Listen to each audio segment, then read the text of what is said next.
Well, I won't back down. No, I won't back down. You can stand me up at the gates of hell, but I won't back down. No, I'll stand my ground. I won't be turned around. And I'll keep this world from dragging me down. Gonna stand my ground, and I won't back down. Hey, baby, there ain't no easy way out. Hey, I stand my ground, and I won't back down. Well, I know what's right. I got just one life in a world that keeps on pushing me around, but I'll stand my ground, and I won't back down. Hey, baby, there ain't no easy way out.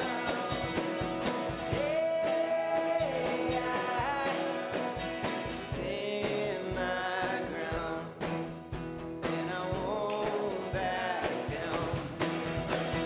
Hey, baby, there ain't no easy way out. Hey, I stand my ground, and I won't back down. No, I won't back down.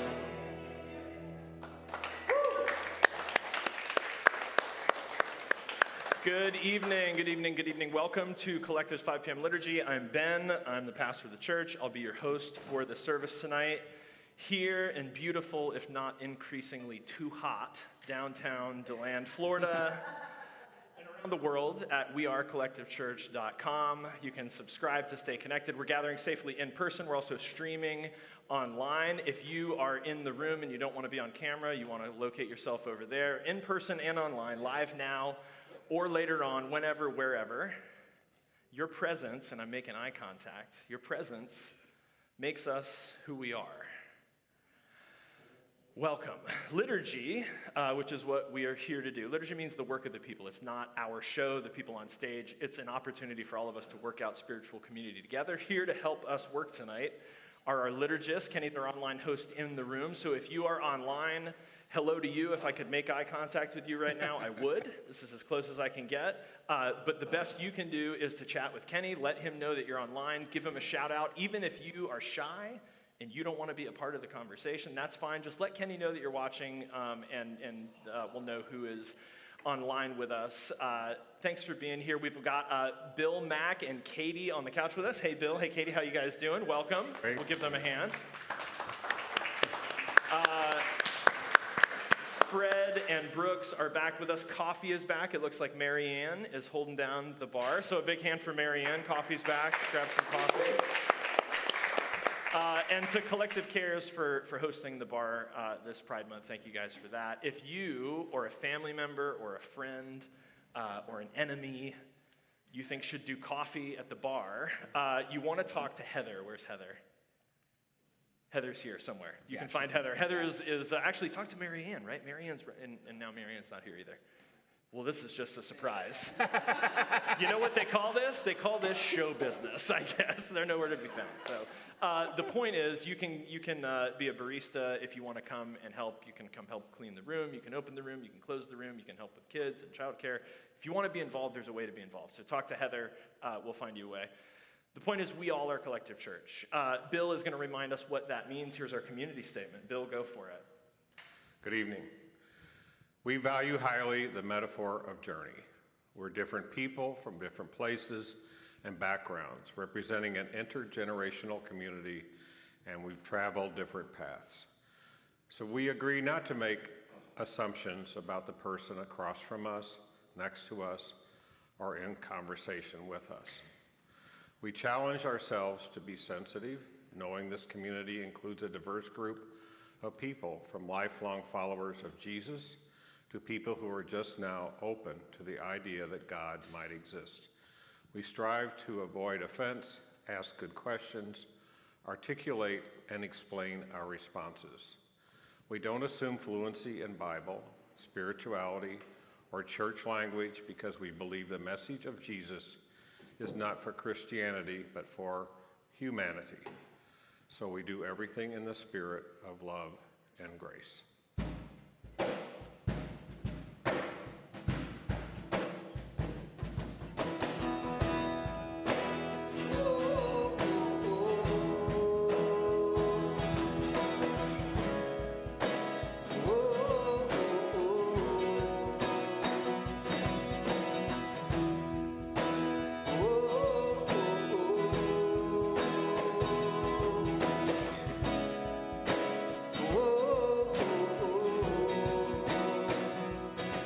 We travel different paths.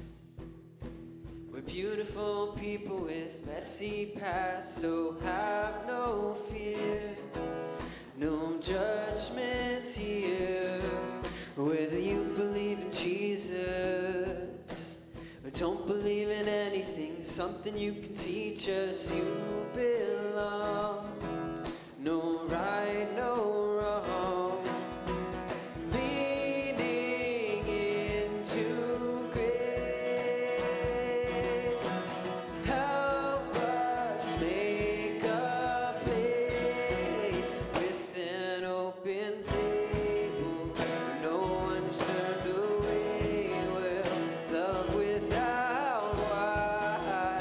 No one asks to hide. Finding God in people, sharing hearts as equals, where you are held in light. The good news is on your side.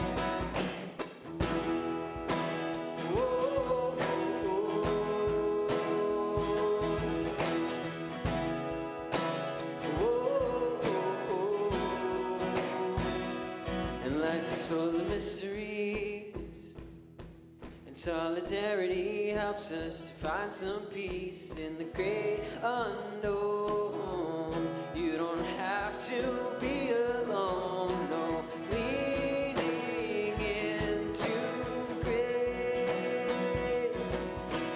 Help us make a place with an open table.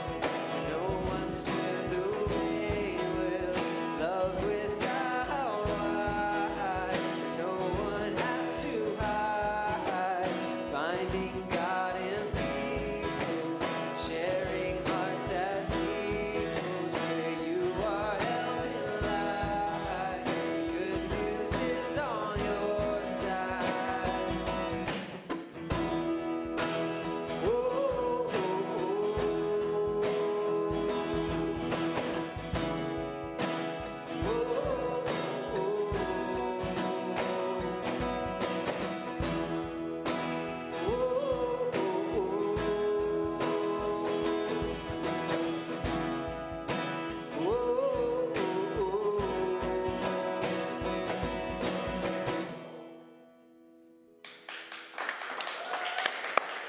that was so lovely. Thank you for singing along. Wow, yeah. That worked. That worked. You guys got that, right? I don't need to say anything else. We felt it? Okay. All right. Whew. Thank you again. Thank you. All right, so we are Collective Church. We, us in the room, and we online. Kenny, who's with us tonight online? Folks are being a little quiet, but Marilyn is chatting with us. So it's good to Hey, have Marilyn. her. It's been a while. Awesome. All right. Well, we're glad Marilyn is with us. If you're on there, we see that you see us, but we can't see you unless you tell us you're here. So say hey to Kenny. We're going to have what I think, Brooks and I'll speak for you. Sure. He doesn't know about this yet. We're going to have a riveting conversation, I think. So if you're on, you should feel free to join us. We've said it, we've sung it, we've connected online. How do we practice together the community statement this week, Kenny? So our weekly practice begins in your inbox. So if you haven't yet, go ahead and subscribe to the email and check the box for the rundown.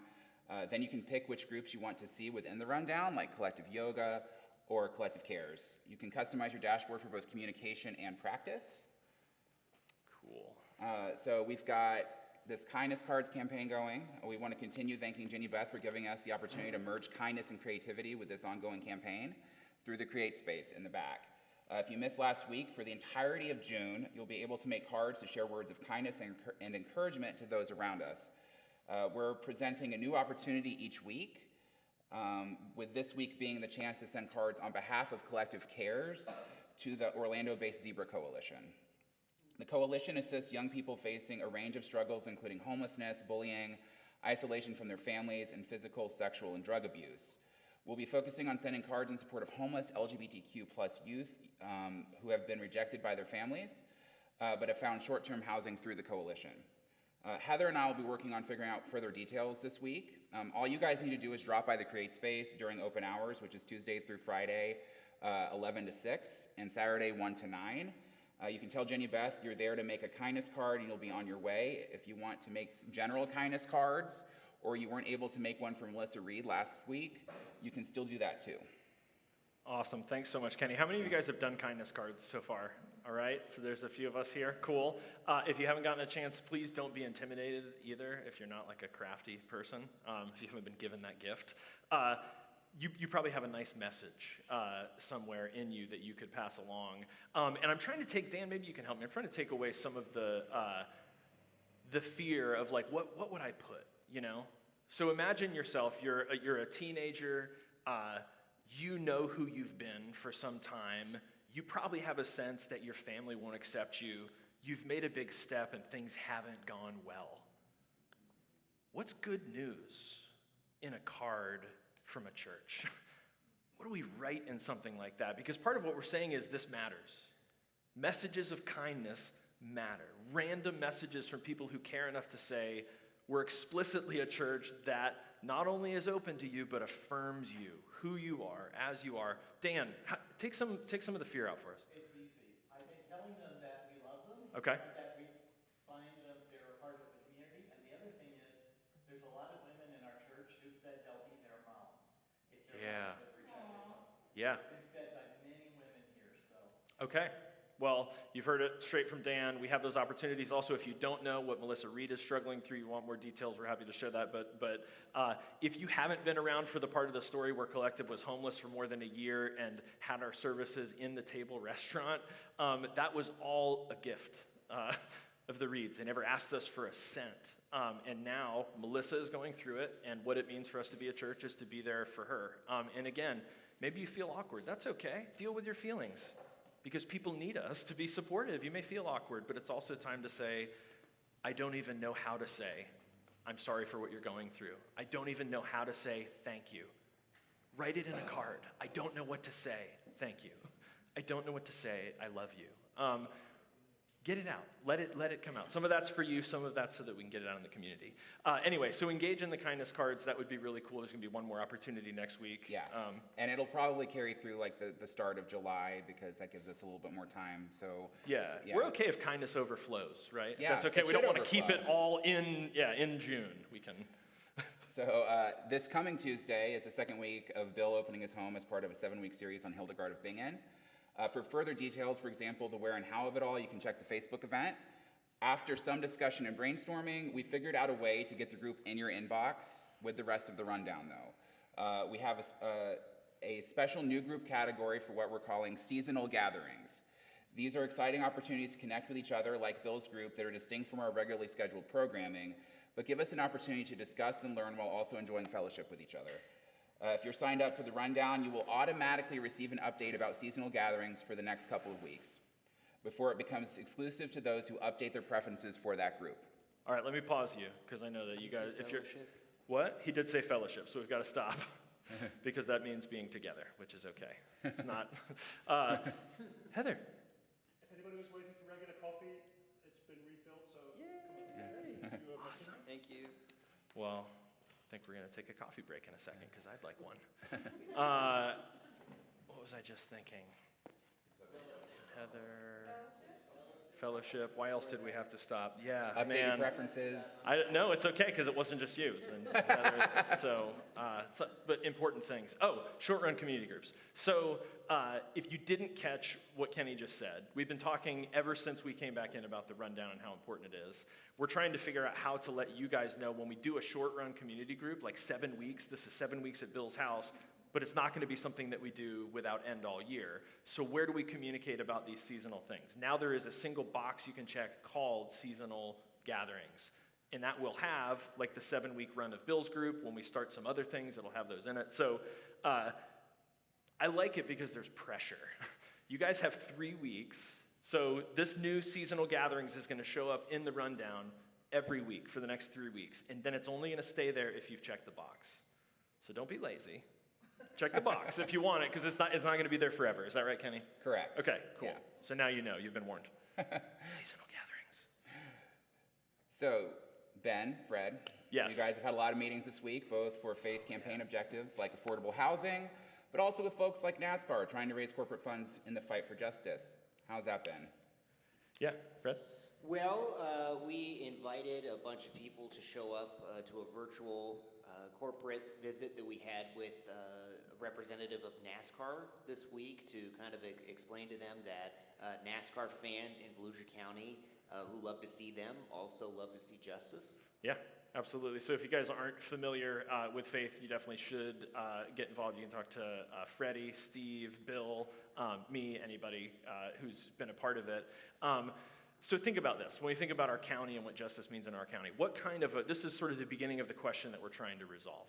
What kind of a workforce does the International Speedway and the One Daytona, these amazing developments that generate sort of revenue for the county, what kind of workforce does it take to run an operation like that? Because I think we tend to look at that and we go, that's good for the economy, right? We bring it in, it's going to create jobs. The issue is we also have to have a workforce to actually make the development run, right? You can't build an attraction without the workforce that you need to run the actual attraction. Otherwise, it becomes an economic anchor rather than an economic engine. And by the way, and this is, I have to keep reminding myself of this because I'll wake up one day and go, man, I'm fighting for affordable housing, and I've got all these other messages, and I'm like, I want to explicitly connect the work that we're doing in anti-racism. This is it at the housing level, because as you'd imagine, this is much more adverse for people of those populations. So we're doing this work. I wanted to say, first of all, thank you for the people that showed up and helped us to try to connect for our county justice and economic development. They can't be separate things anymore. We've got to create plans that connect the two, because that's what's best for the county. We also had fantastic meetings with county staff to talk about linkage fees, which is how we hope to pay for housing, and the mayor's roundtable, where we're kind of trying to sell some of this. Last week, a couple weeks ago, we've celebrated that we are changing things in the United Methodist Church. I'm sitting here looking at Wendy. Wendy, how long have you been in the Methodist Church? Since birth. All right. Well, yeah, she said with a few detours. That's the Methodist Church also. It comes with a few, yeah, we usually find our way back. So we're changing things in the United Methodist Church. And if you aren't aware of that, things like the denomination swinging towards open and affirming of LGBTQ persons, queer clergy, trans candidates and preachers, anti-racism being explicitly named and worked for in the church as the goal of the United Methodist Church in the next decade. At this last year's annual conference 2 weeks ago, we added to the male and female statistical reporting at the year end, non-binary. So it's not, there's not a parade for that, but we're doing it. Thank you. Yeah.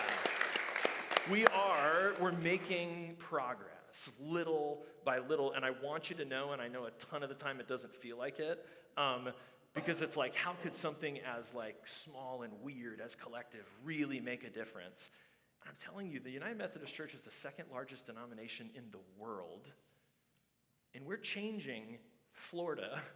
And nationally, a lot of people in the Methodist Church are looking at Florida. I'm telling you, you guys are making a difference. It's changing, and we're a part of that, and that's a big deal. So thank you to you guys. And this week in our county, we got the opportunity to do this work. I think to really push for equity and justice.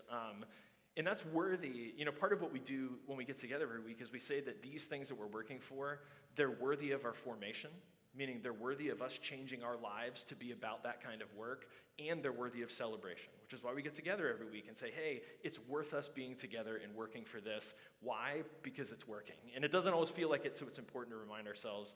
So give yourselves a hand. I think that's a big deal, what we've done.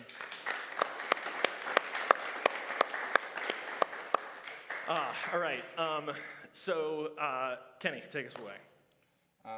Remember, the point is the practice.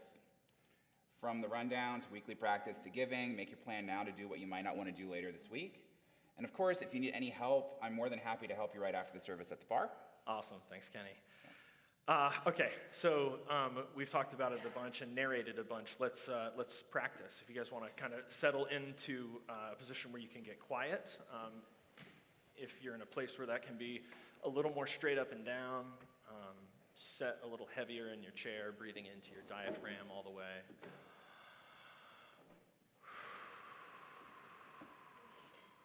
We're going to sit and we're going to ask you to join us for a few minutes of gently returning to your attention, whether you call that centering or prayer or simply shared silence, breath work, silent worship. It's not that the language doesn't matter. The language matters, and that's great. And we're inviting you into an experience that we're about to share that's bigger than whatever that language is. We're going to let that start with our breath. You can use the drone footage as that best serves your sense of quietness, solitude, the survey of the inner landscape. Silence allows us to contemplate what we want the ceremony to accomplish for us. Humility, spiritual rebirth, strength for what lies ahead. Relax. It's all right.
All this pain, I wonder if I'll ever find my way.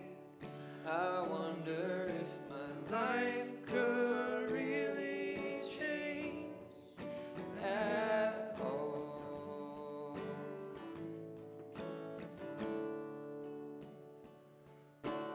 All this earth, could all that is lost ever be found? Could a garden come up from this ground at all?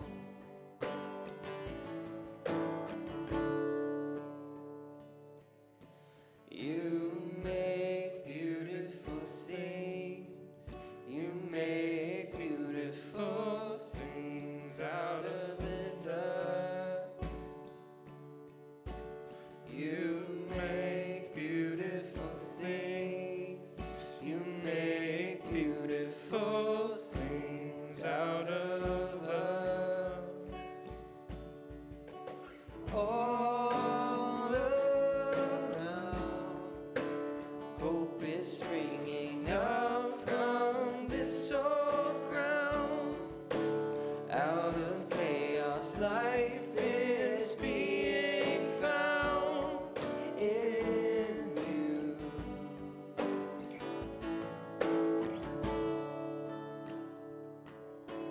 You make beautiful things. You make beautiful things out of the dust.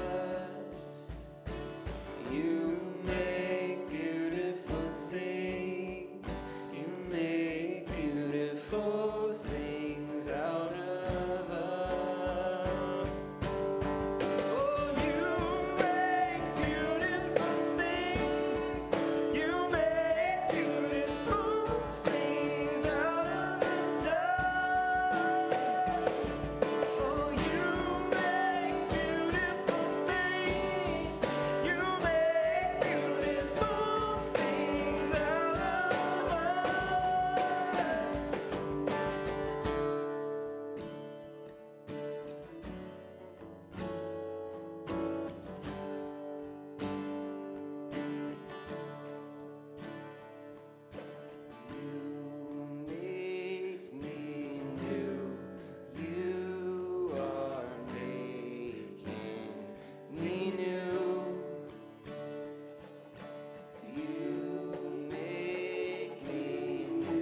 I'm just glad we came and practiced so much this week and got all that ready for everybody.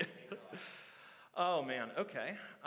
Well, I think at this point, we're going to go to you, right, Katie, and get a text from Romans. Is that accurate? I don't know. My TV's off, so I'm going to let you do that. I'm going to jump over here and turn my computer back on. Is that the TV? Therefore, It's on. You got it.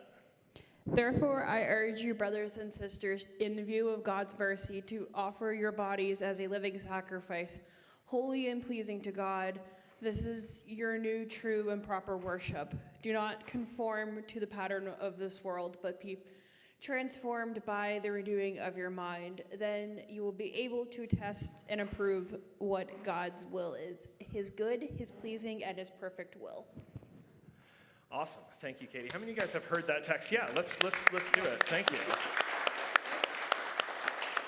How many of you guys have heard that text or some version of transformed by the renewing of your mind? For how many of you has that been something easy to figure out? Okay, good. Well, then you'll set your expectations for the sermon appropriately. So we've been trying for the last couple weeks, and we're gonna conclude next week.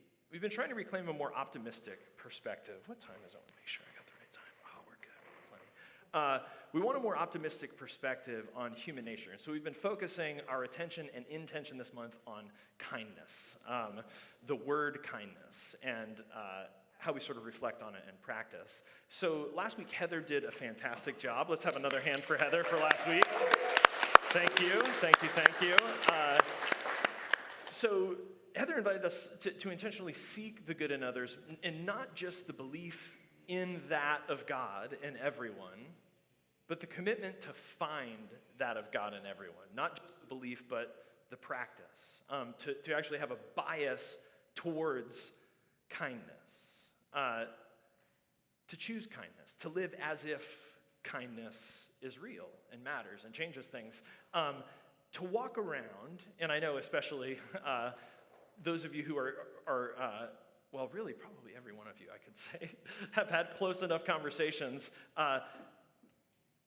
to walk around the world expecting positive things to emerge from your neighbors. For some of us, is a really significant shift in thinking. And I'll speak for myself. For me, that expectation I would describe as a transformation. That's not how I always sort of run in the world. But it's definitely not easy. That's what we're going to talk about next week. We're going to sort of confess and wrestle with the wrestling, that kindness isn't easy. And people often give us plenty of reasons not to drop our walls, not to let them in.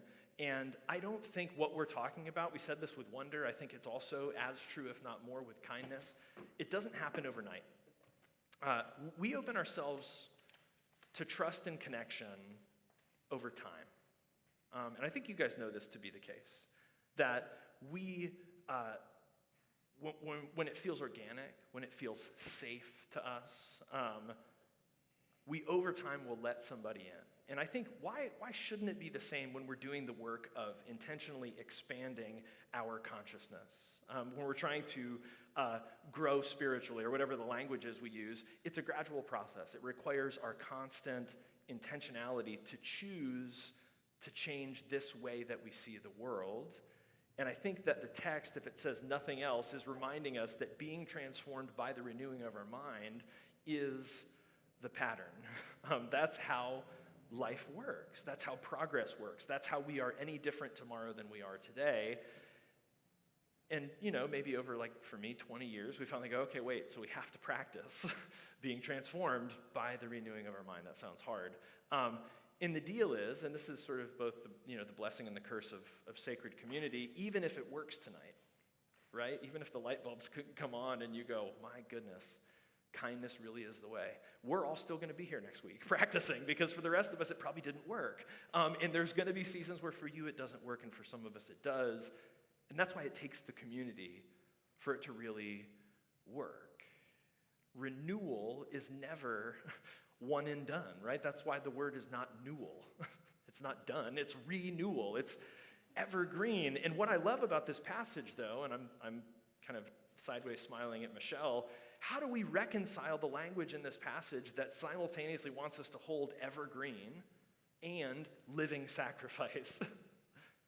Right? What is an evergreen death? What kind of a death is an engine of life? What kind of death keeps on giving? What sort of death is generative?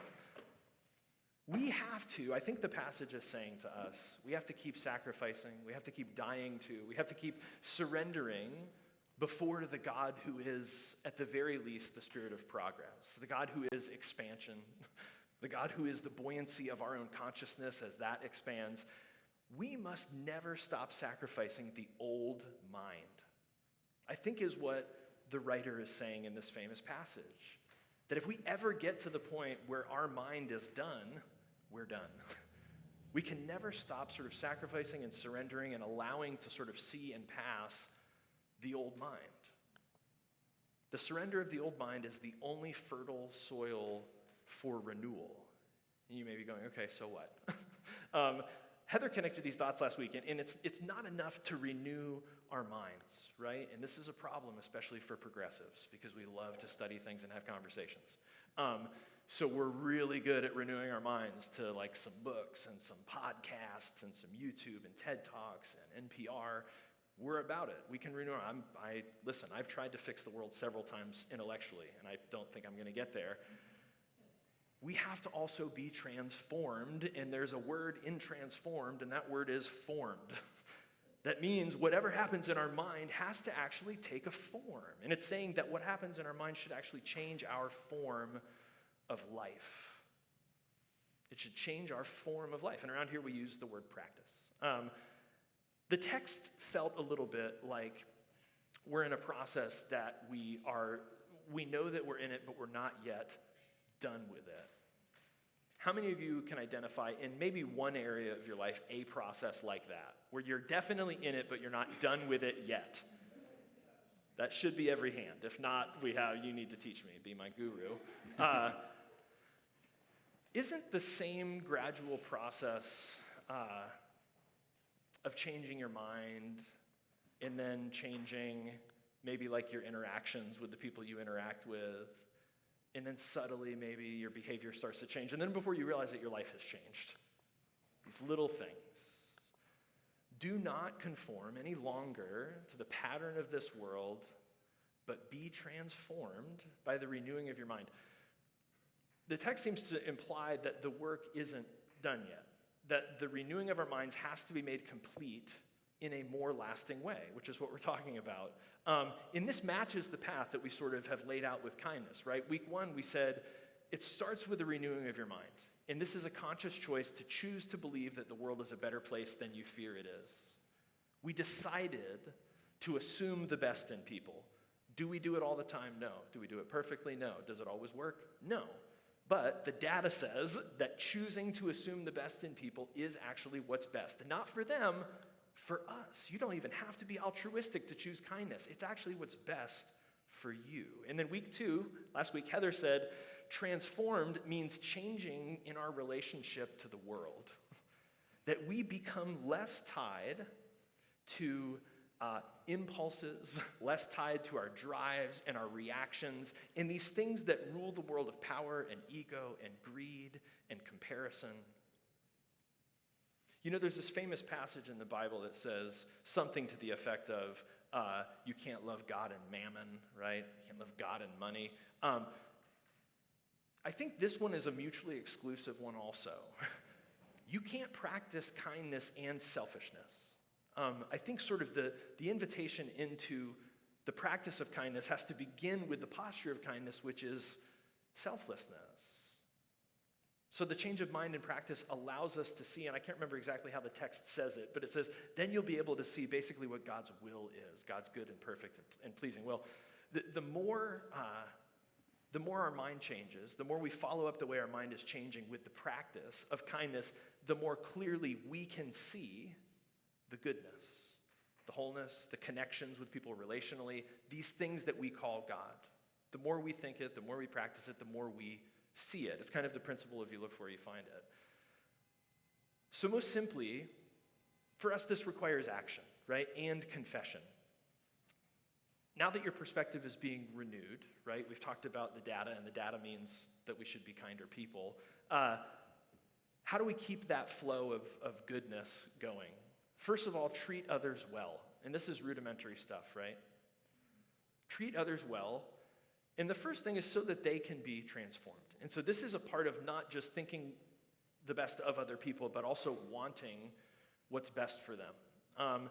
And so this may be as simple as you pausing to slow down long enough to say, you know what, whatever this person is doing at me is clearly not about me. And so rather than being reactive, right, rather than getting pulled into their drama, let me de-escalate and let me acknowledge that they're in a bad way, right? Healthy people, whole people, kind people don't behave the way that that person just behaved toward me. So maybe my exercising compassion is I treat others well because they're going through something. And I'm compassionate enough, A, not to get sucked into it, but then also to want what's best for them, right? So I'm going to be kind because maybe that will actually help them to come out of what they're going through. And then next, treat yourself well so that you might be transformed. And this is, we've been talking about this tension the whole time between the fire hydrant of unconditional kindness and the reality of human boundaries. You've got to protect yourself. You've got to have healthy ways of sustaining the kindness that you put into the world. You can't just open yourself up and be consumed by it. So you've got to have discernment, is what we're saying. The problem is this: we don't always treat each other well. We know people have created, and we said this the first week, really cruel and often inhumane systems and institutions that make it harder than ever to change the way people are treated, and especially if we're trying to get people treated better. So if you remember the first week, we said this is the tough thing. This is sort of the confessional moment, that human beings are both pretty good. We said the data says we're pretty good. We're really overall pretty good. We're pretty kind. It benefits us to move in the world as if everybody's pretty good.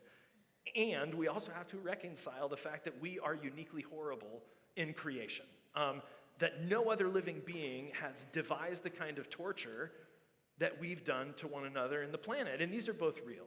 It's almost like, what's that? The knowledge of good and evil, right? It's almost like it's both. Really good, also incredibly, uniquely horrible. So the sermon tonight, and really where I want to land it, is just trying to convince you that there are real beneficial outcomes. Again, not the Bible says, but the data, the research. What we finally now have had time to measure and study says kindness can change things, and it does. We asked you to believe it, to live as if, and now just a couple illustrations, that it does work, that it matters. And then we're going to end with you guys sharing your illustrations, so you can be thinking about how you've been witnessing the outcomes of kindness. Fantastic. In the U.S., we have, and this is, hopefully, yeah, you guys are all sitting, if you haven't heard this, we have a massive prison industrial complex. It's a problem. It's influenced by systemic racism and the school-to-prison pipeline. So Rudolf Bregman, who wrote the book on kindness, that's sort of loosely basing the series on, shows how different, for contrast, the Norwegian prison system is from our own. So let me read you this, and I'm going to show you. He says, the inmates of Halden Prison each have a room of their own with underfloor heating, a flat-screen TV, a private bathroom. There are kitchens where the inmates can cook with porcelain plates, stainless steel knives. He goes on. You can show them the picture, Mary. Halden also has a library, a climbing wall, a fully equipped music studio where the inmates can record their own records. Albums are released under their own label called No Joke Criminal Records. To date, 3 of the prisoners have been contestants on Norway's Idols, and the first prison musical is in the works. Halden Prison is a textbook example of what is called a non-complimentary prison, meaning that the guards don't carry weapons. And yet, this prison is for minor offenses. This prison is not for minor offenses. This is a maximum security prison. This is in Norway, where 40% of correctional officers are women. And this is what they're taught. It's better to make friends with inmates than to patronize and humiliate them. So let's sub that into our series. Kindness. It's better to make friends with people than to patronize and humiliate them. Collective lowering the bar since 2013. So if you had not figured out kindness, that's the definition we're going to start with. Don't humiliate and patronize people, and then we'll go from there. Bregman goes on. Here's another quote. Throw me one more. He says in Norway prison, and this is crazy. This is the week on kindness that I want us to live with for a second. In Norway, prison is not about preventing bad behavior, but preventing bad intentions. Jesus Christ, if church had been about that when I was growing up, we would be in such a different place. In Norway, prison is not about, right? That's all youth group was. Like, hey, you know, everything you want to do that your body tells you to do, don't do it. Those are the rules. Live with it. God loves you. In Norway, prison is not about preventing bad behavior, but preventing bad intentions. Guards understand that their duty is to prepare detainees as best they can for normal life. According to this principle of normality, life inside the walls should resemble as closely as possible life on the outside. And you go and, you know, you know, bleeding heart liberal, prevent bad intentions, minority report, but does it work, right? And that's the question. What are the outcomes? So what are the chances? What do you guys think the chances are that the inmates will be back in prison on another charge within 2 years? And I'll give you the comparison. In the US, it's 60%. So how many of you think in Norway it's more than 60%? Less than 60%? Okay. A lot less? Yeah, it's 20. It's 20%. And the chances that that inmate will leave prison and get a job are 40% higher than in the US. So they had their economists tally the costs and the benefits of their prison system, and this is what they realized. Because more of them find employment, they don't need government assistance, they pay taxes, saving the system on average $67,000, and the number of victims go down, which is priceless. So I don't think that there's any government that's currently offering this, but effectively what we're saying on an economic level is that if somebody said to you guys like, hey, we'll pay you 50 grand a year not to go to prison, it would be saving everyone money. It's really bad, and that's cool, that's Norway. It's also really, really uniquely horrible in the US. You know, so the whole human uniquely horrible thing, I'm gonna go out on a limb and say that America has been the best also at uniquely horrible in some ways. John Oliver, actually my favorite comedy newsman, kind of my idol, actually this last weekend, so last Sunday, right after Heather's sermon, the new episode last week, once a week show, was on US prisons without air conditioning. That are literally cooking prisoners to death, upwards of 150 degrees in our US prisons. And some of these people are there on small charges. At one point, a corrections officer who he himself is disgusted by the inhumanity of the treatment of these inmates, he says the incarceration and the sentence are the punishment. It should not also be torture. And the special concluded by letting us know that there's one prison that has installed air conditioning on a massive new facility on its site, which sounds like a win, except that that site is for pigs. And when asked why the pigs get air conditioning and not the prisoners, they said that this is consistent with swine treatment standards in the US. If kindness has outcomes, and I tried to paint a pretty drastic picture tonight to tell you that it does, the faith traditions of the world have agreed on this for millennia, that kindness matters, kindness has outcomes. Research now has finally caught up and said, yes, okay, we agree, kindness matters. Part of what we have to recognize also is that the lack of kindness has outcomes. You know, it's not like there is kindness outcomes when we do kindness and then when we don't do kindness, it's neutral. The lack of kindness, cooking people has outcomes. In the same way that owning people has outcomes. It feels sometimes, especially to me in the US, like we individualize original goodness. It's easy to spot that goodness in a person. I think Heather said this really well from a quote last week. We individualize the original goodness, and we've managed to systematize the uniquely horrible. Racism, prison industrial complex, capitalism, I know it's not popular, but it's true. I'm not going to try to break down the prison system tonight. I know we need change. This gives us a great and terrible example that the way you treat people affects them. It really does. How they live and think and behave. It's Pride Month. Caitlin told me this week. It made me sick to my stomach. Why do we need pride, right? Why do we need to say so loudly and so clearly that everyone is a person, that everyone deserves the freedom to love who they love? Why do we need to say it so loudly, right? What are we saying it against? Do you know that when the Allies liberated the concentration camps, they left the queers? Because it was still a crime?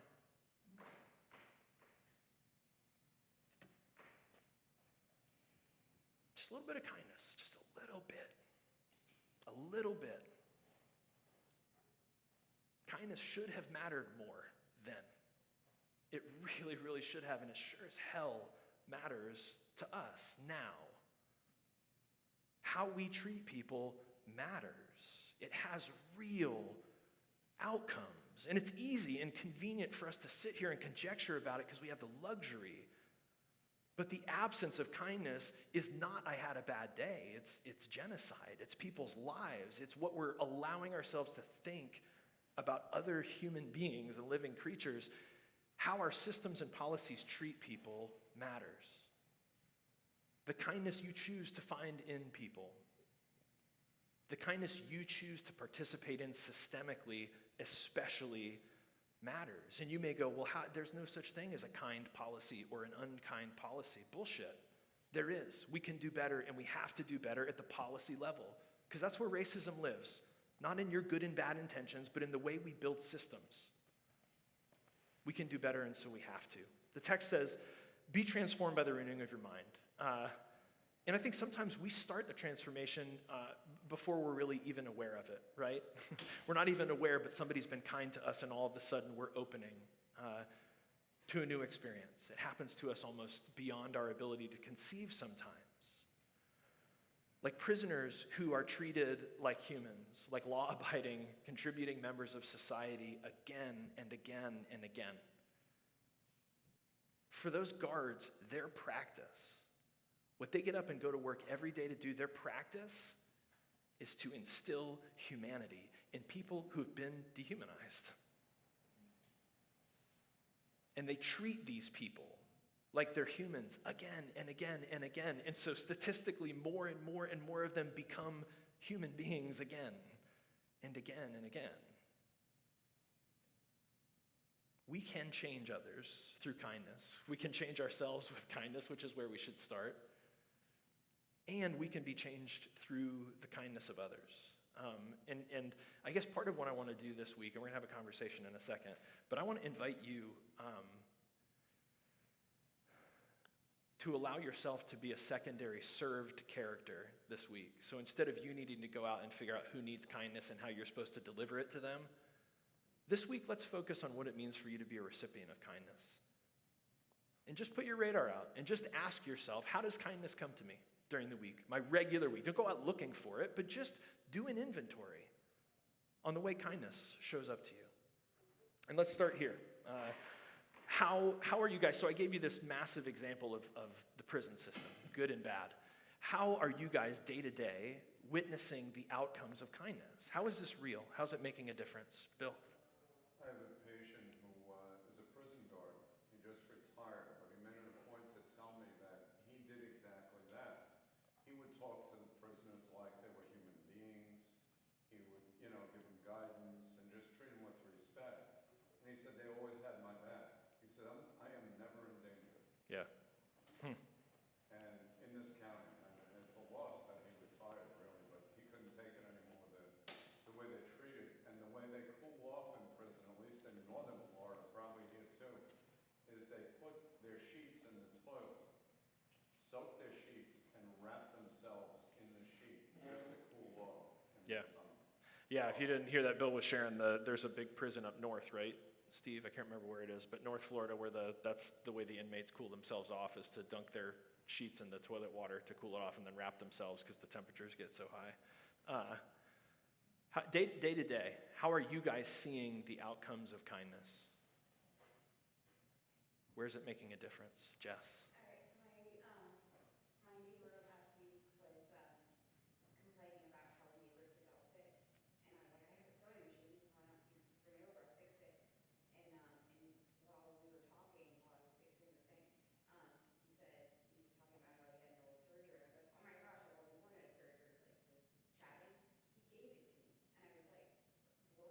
What is it? I didn't. A serger, it's a type of sewing. That's fine, cool. I'm glad I wasn't like everybody else like knew what it was, and I was like, I don't know what you're saying. A sewing equipment piece. Yes. Good. It's very expensive. Wow. Like I've always wanted. Yeah. Sorry to keep you. No. So that exactly He's like, I'm using this. It's been dusty. It's been sitting. You'll have to clean it. So the interesting thing I think is there is a, I think sometimes we use the word surrender and it feels more like we can be a martyr and like choose to sacrifice. But I think sometimes there's just the kind of selflessness that arrives by not having to do the math. Like this guy expressed something, and rather than you going, oh, well, that's a tough day for him, but I'm busy and I've got this and da-da-da. For some reason, the thought that came into your head was, I can fix that. Yeah. And you didn't go, well, do I have enough time to do it? You just went, okay, let's fix it. Anybody else? Where's kindness working? Prisons and sewing. And beyond. Lewis. Stand up to tell it. Please. It wasn't me, but I heard about it when Tom Long was at Stetson. There was a woman up in the hollers in the mountains of North Georgia who had never been out of there, whose child was so sick they flew her in on the helicopter to the children's hospital in Atlanta. Well, she didn't want to get out of the bed with the child. Was afraid to get out, this and that. So they called the chaplain, right? And fortunately, Tom said it was a woman chaplain who was able to communicate with her and convince her, to get out and maybe how she liked to clean up, get her hair fixed and such. Okay. So the chaplain called Rich's department store the beauty shop. Rich's used to be the place for high society women in Atlanta. And so she takes her there, and she knew right away she'd made a mistake because of all the judgmental faces of the women. But the man who ran it knew just what to do. He went up to her, he looked at her in her eyes, and said, "You've got the most beautiful eyes I've ever seen. And you know what? I would like to fix your hair up really, really nice to match your beautiful eyes. Would you let me do that?" Yes. Yeah. Thank you, Lewis. I always remember that little illustration. Yeah, it reminds me of I don't know why, well, we keep coming back to this, but one of the stories that's been most powerful for me about the people who came out of the camps during the Holocaust, and I can't remember, I don't know if it was Elie Wiesel or, can't remember the guy's name, Man's Search for Meaning, Frankel, but they talked about the importance of lipstick, the importance of the women being able to do makeup because of how humanizing it was after having been treated the way they were. So I think if our kindness practice begins with what makes this person feel human, and I think most of the time it starts with just listening. It just starts with hearing someone enough that they actually know that you've heard them. And that may be, repeating something back or, hearing enough to sow something for them, but it's just something where they go, I said something and it mattered enough. Somebody heard me, they responded. This is maybe the question we'll sit with. We're going to come to the table in just a second. How could we help one another to practice kindness? Where's the corporate value in choosing kindness as a group of people rather than just me trying to be kind? Dan. This last week, my neighbors, getting to know my neighbors, and I love it. They're turning out great. And the other day, my neighbor said, "Did you get the notification that there's a neighborhood group?" And I said, "No, I didn't get a notification." And she said, "There should have been one in your mailbox." So I thought, I was a little put off because I thought, They left me is out. it me? Yeah. Did they not like me? So I got home, and I always use my back door. And I went to,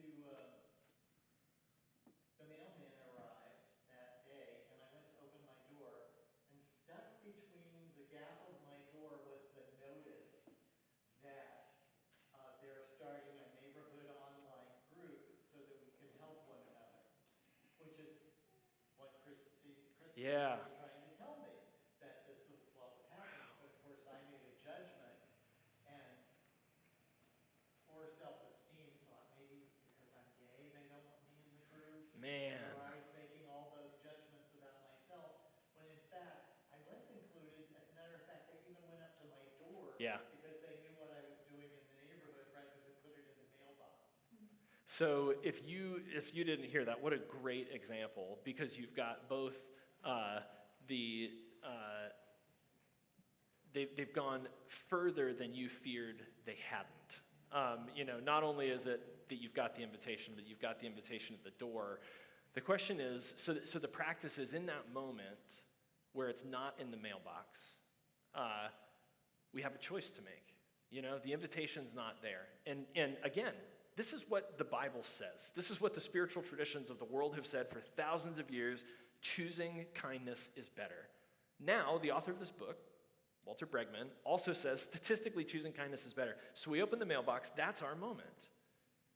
We have a choice where we can go, well, it's not here. Either somebody's bringing it by with a singing gram or they're going to shove it under my door, where we can go, this isn't what I expected, it's better. I'm going to assume the best in my neighbors. Or we get to follow another script, which is to say, and this is the one that's so available culturally, they forgot me. And this is why. And then you start letting your scripts come back in. Well, it's because I'm gay. It's because I'm this, because I'm that. What Bregman is saying, what the traditions have told us, is that choosing kindness, and again, what was the cost? It didn't cost your neighbors anything. It costs you whatever that time is between when you think you've been done over and when you realize they actually love you. It's your experience of those moments, living your life going, I wish they had, why didn't they? Versus being able to celebrate and go, these people love me. Oh man, my computer died. Oh no, it didn't. I know what happened. Cool.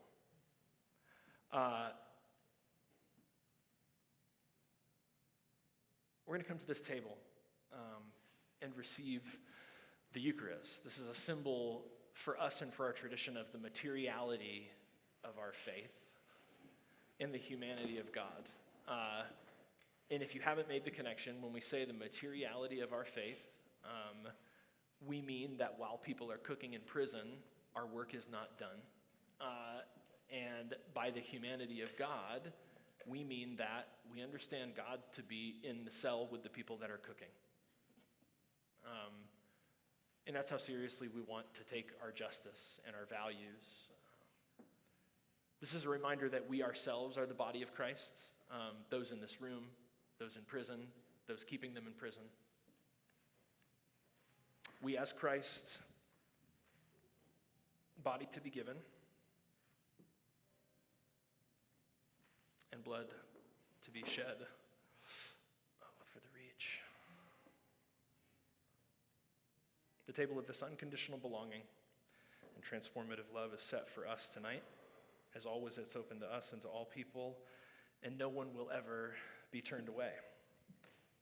When you're ready, you can come up, and I believe that Sharon is going to come, and you can receive bread and cup from her, however you're comfortable.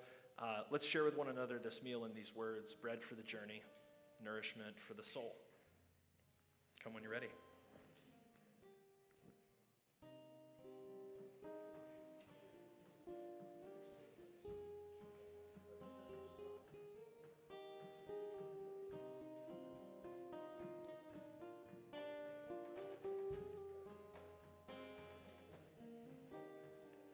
Leave in the morning with everything you own in a little black case. Alone on a platform, the wind and the rain on a sad, lonely face.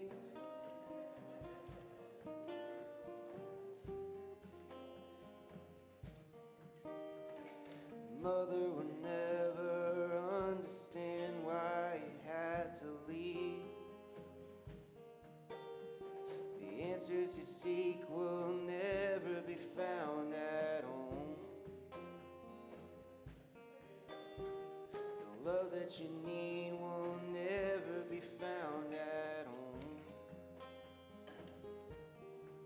Run away, turn away, run away, turn away, run away. Run away.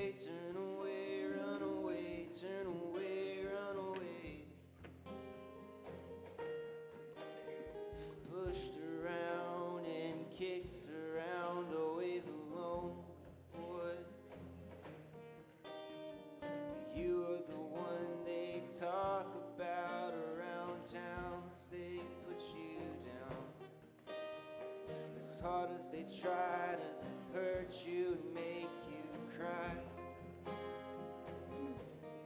But you never cry to them, just to your soul. You never cry to them, just to your soul. To your soul. Cry to your soul. To your soul. Cry to your soul. Turn away, run away, turn away, run away, turn away. Run away, turn away, run away, turn away, run away. Run away, turn away, run away, turn away, run away. Run away, turn away, run away, turn away, run away. Leave in the morning with everything you want in a little black case. Alone on a platform, the wind and the rain on a sad, lonely face.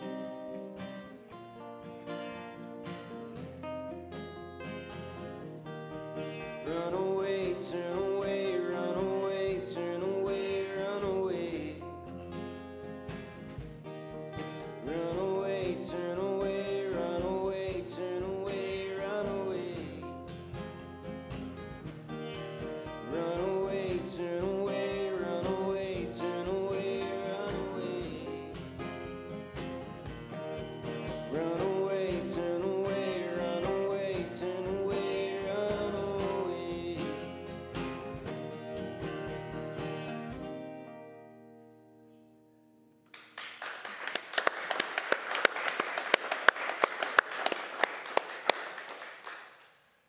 Thanks so much for joining us in person and online, and thanks again for making financial support a part of your practice at collectivegives.com. And you can make your plan to stay connected at wearecollectivechurch.com, and you can update your preferences to customize your engagement. Before we move on to the benediction, though, we want to take a moment to congratulate Ben. As of last week, he is a Methodist elder in full connection.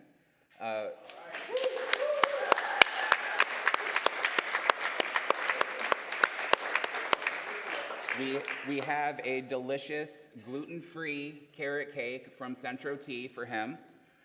And we've also got a card for everyone to sign. So again, a round of applause for Ben. We love you. Thank you. Appreciate it. Thank you. Couldn't have done it without you guys. Yeah. So for benediction this evening, we've got a Celtic blessing, which is, as God's own, clothe yourselves with compassion, kindness, and patience, forgiving each other as God has forgiven you, and crown all things with love, which binds everything together in perfect harmony. All right, shall we? Let's bring our hands together as a symbol of our intentions. First to our forehead for clarity of thought, to our lips for clarity of speech, to our hearts for clarity of action, so that in all that we say and do, love would be our first thought, our first word, and our first deed. Grace and peace. Grace and peace.